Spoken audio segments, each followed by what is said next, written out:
Very small lake, okay? But you know, the Kathmandu people, whenever they see a lake or water body, they think the body has big depth, huge amount of depth. Like for instance, our main pond in Kathmandu called Rani Pokhri, okay? We used to believe that when I was small, we used to this is so deep that 10 elephants would go down there, okay? But actually, once it almost dried up, it's hardly less than 8 or 9 feet deep, okay? It is actually a pond excavated by Pratap Malla, and he brought all the waters from the pilgrimage and put it there, okay? So it's not very deep.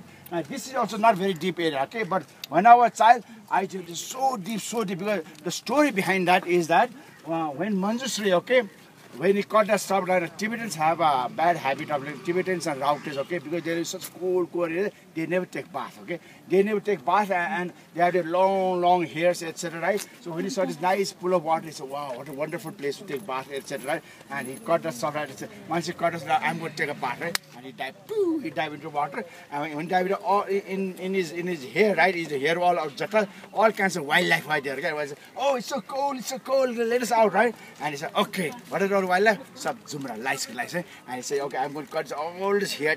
He got all this hair, and he threw the hair out. And what happened to the hair? All the hair became trees of Swayambhu, and all the inside became monkeys. That is why those monkeys are very holy, because they are the Zumras from Lord Manjusri. Okay?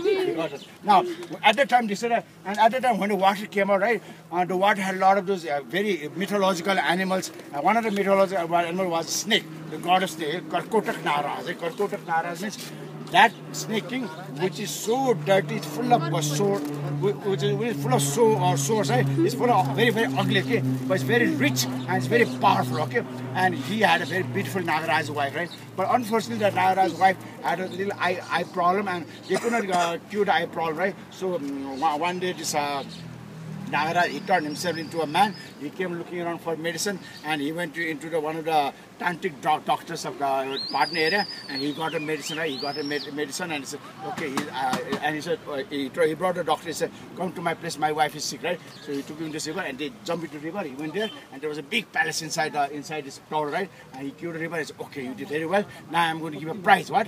A ganji with a lot of diamonds. Okay, a lot of diamonds. And it is same ganji in about 1 month time, when it's a big temple, okay, that ganji is sold to everybody. Why? And he was given that ganji with a lot of diamonds here, right? And that diamond was given to Jaipur. But Jaipur, you know, he didn't know the value of diamonds. He took diamond along, and one day he felt like shitting, right? So he went about, he started shitting, and the diamond, that string was stolen, okay? It was stolen, and it was given to the king, and the king he said, "That diamond is mine," right? And the Jaipur said, "That is mine," right? And there was a lot of this war among them, and he said, "Okay, once in a while I'm going to say who the real owner is," right? And they could never find the real owner. So that was the story. Now, I grew up hearing that story. I thought, this must be so deep. There's Nagaraja, there's palace inside there, huge place, right?